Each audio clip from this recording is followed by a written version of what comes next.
আজি মই নাৰিকলেৰে ৰঙালাওৰ আগ বনাম। নাৰিকলখিনি আগতে ৰুকি লৈছোঁ। ৰঙালাওৰ আগকেইটা আগতে বাছি লওঁ বাৰু।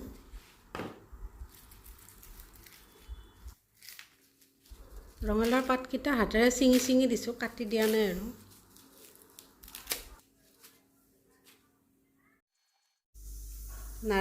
নাৰিকলখিনিত অকণমান পানী দিছোঁ, দি কিনে হাতেৰে অকণমান সানি লৈছোঁ। ইয়াৰ পৰা নাৰিকলৰ গাখীৰটো উলিয়াই ল'ম।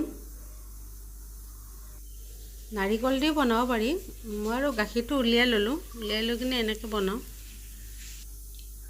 বাকী নাৰিকলখিনিও বাৰু পেলাব নালাগে, ইচ্ছা কৰিলে চেনিৰে বা গুড়েৰে আপোনাৰ ভাজি থৈ দিব পাৰিব। পিছত কিবা পিঠা বনালেও দিব পৰা যায়। নাৰিকলটো হাতেৰে চেপি চেকনিৰে চেকি দিবও পাৰি।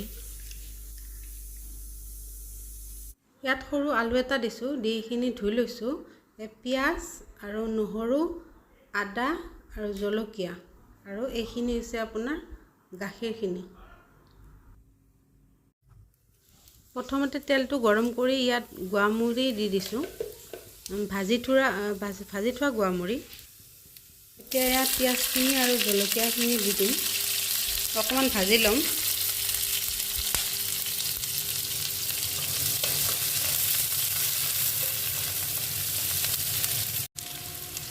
আদা নহৰুখিনিও দি দিম এতিয়া, পিঁয়াজখিনি অলপ ভজা হ'লে।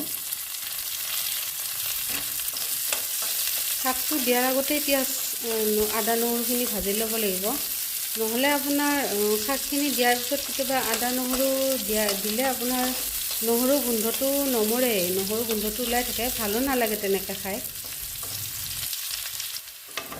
এতিয়া ৰঙালাওৰ ঠাৰিখিনি দি দিম ইয়াত।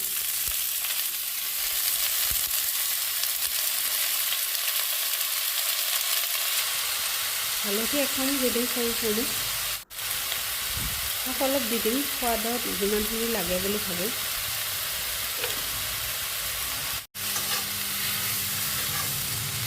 এইখিনি এতিয়া অকণমান সিজালৈকে অলপমান ভাজি ল'ব।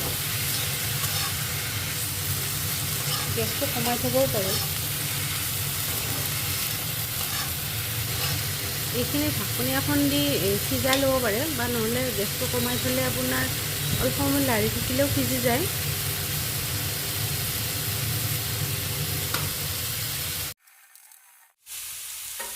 এইখিনি এতিয়া প্ৰায় সিজিছেই।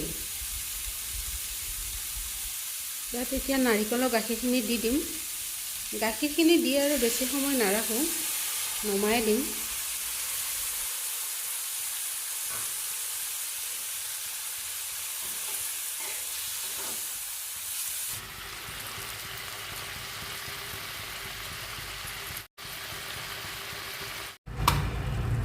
অকণমান গাখীৰখিনি শুকোৱা যেন হ'লে নমাই দিম আৰু।